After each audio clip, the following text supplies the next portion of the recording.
नमस्कार दोस्तों, मैं मुकुंद राउत। आपका स्वागत है लॉन्ड्री नॉलेज एंड केमिकल्स में। दोस्तों, आज का टॉपिक है कि सही केमिकल यूज़ किया तो भी दाग क्यों नहीं निकलते। क्योंकि आपको तो दिखाया जाता है, आपके सामने दाग निकाल के दिखाए जाते हैं, फिर आप क्या करते हो, उसी तरह से सारी प्रोसीजर करते हो मगर दाग नहीं निकलते। तो फिर आप कहते हो कि सही केमिकल यूज़ किया, सही प्रोसीजर यूज़ की, मगर दाग नहीं निकल रहे। क्यों नहीं निकलते? तो दोस्तों, इसका रहस्य है इसका कि कच्चे दाग और पक्के दाग और केमिकल की परसेंटेज, ये कारण है इसका दोस्तों। तो क्या होता है, हम पहले दाग का देखते हैं। दाग क्या होते हैं? 3 कैटेगरी में होते हैं, वाटर बेस, ऑयल बेस, गम बेस। ये तीनों में से कौन से भी कैटेगरी का दाग हो, वो हर दो कैटेगरी में डिवाइड होता है, कच्चा दाग और पक्का दाग। दोस्तों, ये कच्चा दाग पक्का दाग क्या होता है? तुम कहेंगे ये तो हमने पहले ही सुना। बराबर है दोस्तों।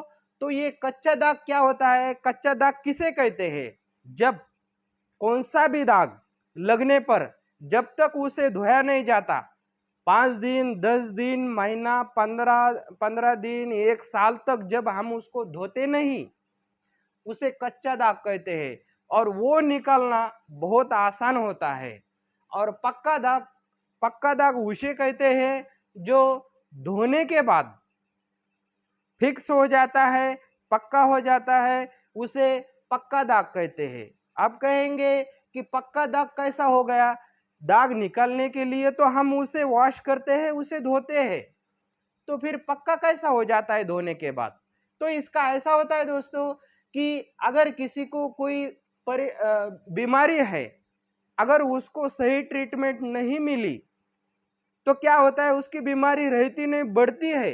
अगर सही ट्रीटमेंट मिली तो उसकी बीमारी ठीक हो जाती है। उसी तरह से होता है, दागों को अगर सही ट्रीटमेंट दी गई तो वो दाग निकलते हैं, नहीं तो दाग हार्ड हो जाते हैं, दाग पक्के हो जाते। जैसे हमारे सेहत के लिए संतरा, नींबू अच्छा है, मगर जब हमें सर्दी खांसी बुखार हो जाती है, उस टाइम अगर हम उसका सेवन करते हैं तो वो अच्छी चीज़ों का हमारे शरीर पे बुरा असर पड़ता है, हमारी बीमारी बढ़ जाती है। इसी तरह ऐसा होता है दोस्तों, धोने के लिए पानी तो अच्छा होता है दाग धोने के लिए, मगर उसको सही ट्रीटमेंट नहीं की गई तो पानी में ऐसे कुछ घुलनशील तत्व होते हैं, क्षार होते हैं, जिसकी वजह से दाग पक्के हो जाते हैं। तो दोस्तों, अब देखते हैं कि दुनिया में धुलाई के 3 ही मुख्य केंद्र है। तीनों के सिवाय कहाँ धुलाई नहीं होती। तो 3 मुख्य केंद्र कौन से होते हैं दोस्तों? हमारा घर, घरों में कपड़े धोए जाते हैं। उसके बाद में लॉन्ड्री, लॉन्ड्री में कपड़े धोए जाते हैं। और तीसरी जगह है टेक्सटाइल इंडस्ट्री, जहाँ कपड़ा बनता है, यहाँ एक कपड़े धोए जाते हैं। इसके अलावा किसी में कपड़े धोए नहीं जाते। तो देखते हैं इन तीनों में, तो यहाँ घर में कच्चे दाग मिलते हैं। क्योंकि क्या होता है, कौन सा भी दाग लगा तो लगने के बाद घर पे धोने के लिए डाल देते हैं, तो यहाँ दाग कच्चे होते हैं। यहाँ दाग निकलना, सही तरीके से अगर दाग निकालेंगे आप, तो यहाँ पे दाग निकलना बहुत आसान होता है और केमिकल की परसेंटेज भी बहुत कम लगती है। उसके बाद में आता है लॉन्ड्री। लॉन्ड्री में पक्के दाग मिलते हैं। क्योंकि क्या होता है, घर पे धो धो के जब दाग नहीं निकलता है तब लॉन्ड्री में दिया जाता है, तब तक दाग पक्का हो गया होता है। और पक्के दाग के लिए केमिकल की मात्रा अब ज़्यादा चाहिए, ज़्यादा परसेंटेज केमिकल चाहिए।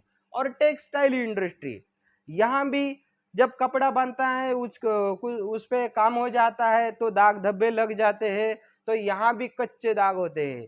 और ये भी कम पावर की केमिकल से निकल जाते हैं। और ये इंडस्ट्री बहुत एडवांस होती है, इनके पास सारे केमिकल होते हैं, सब चीज़ें होती है, यहाँ दाग बचता नहीं, यहाँ पूरे दाग निकल जाते हैं।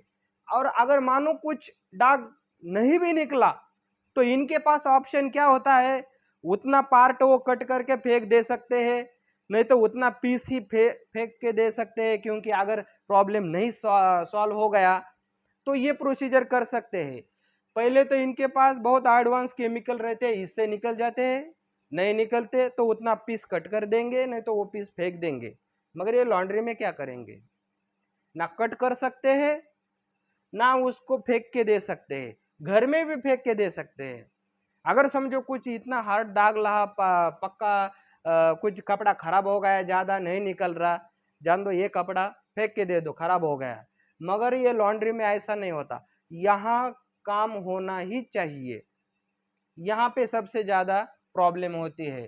तो क्या होता है कि समझो किसी को सर्दी खांसी बुखार हो गई, तो दवाखाने में जाने के बाद जो दवाई दी जाती है उसमें भी परसेंटेज होता है। अगर एक ही परसेंटेज की दवा अगर हम नवजात शिशु, बच्चा, जवान और बूढ़ा इनको समान मात्रा में दे देते हैं, समान डोज दे देते हैं, तो क्या हो जाएगा, एक ही दवा, मगर रिजल्ट कैसा आएगा देखो, नवजात शिशु की तबीयत बिगड़ जाएगी, वो जो खुराक है जो दवा है उसकी परसेंटेज इसको ज्यादा हो जाएंगी, इसको रिएक्शन आएगा। बच्चे की तबीयत ठीक हो जाएंगी, बराबर मात्रा मिल जाएंगी इसको। जवान की तबीयत नहीं रहेगा उसका जो बीमारी है, क्योंकि इसको परसेंटेज बहुत कम पड़ गया, इसको ज्यादा परसेंटेज चाहिए था। बूढ़े आदमी को भी परसेंटेज ठीक हो गया, इसकी भी बीमारी हो गई। अब कहेंगे कि एक ही डॉक्टर के पास गए, तो नवजात शिशु कहेगा कि डॉक्टर अच्छा नहीं है, बच्चा कहेगा बहुत अच्छा है, मेरा तो काम हो गया। जवान कहेगा नहीं नहीं अच्छा नहीं है, कुछ मेरी तबीयत ठीक नहीं हो गई, मैंने तो समान मात्रा में दवाई ली। कुछ बूढ़ा कहेगा, बूढ़ा क्या कहेगा, बहुत अच्छा है, इससे तो निकल गया, इससे तो मेरी तबीयत ठीक हो गई, डॉक्टर बहुत अच्छा है। इसी तरह से ये हो जाता है कि टेक्सटाइल के दाग तो निकल जाती है कि आपके सामने दाग निकाल के दिखाए जाते हैं, मगर आपके पास जो पक्के दाग होते हैं इसी तरह से आप निकलने जाते हैं मगर नहीं निकलते।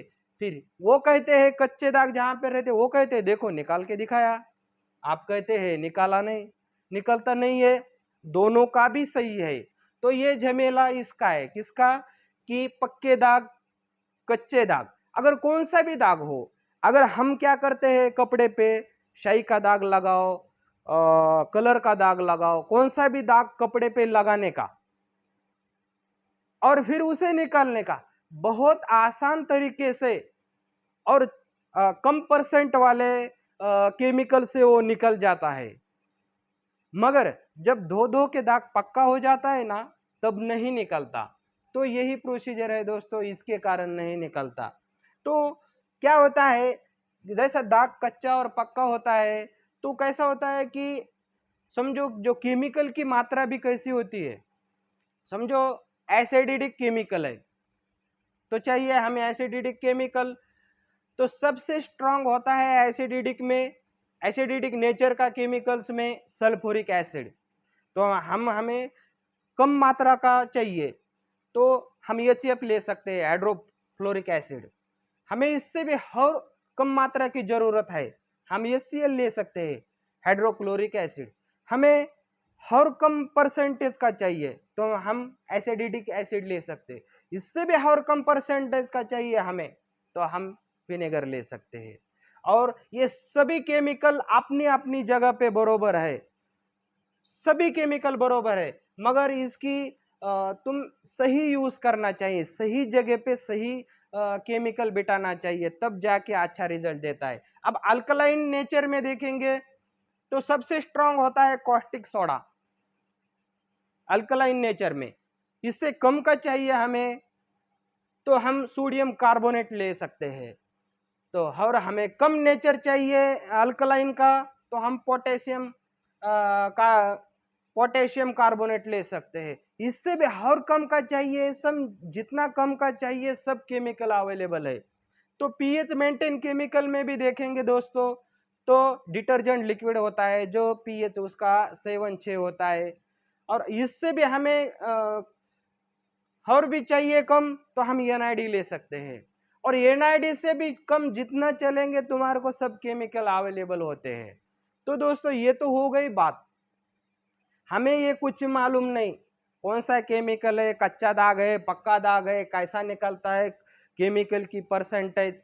ये लॉन्ड्री हो, घर हो या टेक्सटाइल इंडस्ट्री हो, इनकी क्या जरूरत होती है, दाग निकलना चाहिए। बाकी की भानगड़ हमें कुछ मालूम नहीं है, कैसा है क्या है तुम जानो, हमें ऐसा केमिकल दो, हम लगाए, दाग निकल जाना चाहिए, बाकी कुछ मालूम नहीं, तुम तुम्हारा देखो। तो दोस्तों ऐसा केमिकल ऐसा केमिकल है जो लॉन्ड्री के भी, घर के भी दाग निकालेगा, कच्चे हो या पक्के हो। लॉन्ड्री में भी दाग निकालेगा, कच्चे हो या पक्के हो, और टेक्सटाइल के भी दाग निकालेगा, कच्चे हो या पक्के हो। ऐसा केमिकल दोस्तों मैं कल पेश करूंगा आपको, और उसका लाइव रिजल्ट भी दिखाऊंगा। और वो रिजल्ट ऐसा होगा, तुम घर पे यूज़ करो, लॉन्ड्री पे यूज़ करो, दाग कहीं पे भी निकलेंगे, वो परसेंटेज वो सब भूल जाने का। तो दोस्तों मिलते हैं कल के टॉपिक में कि एक नए केमिकल के साथ। जय हिंद, जय भारत।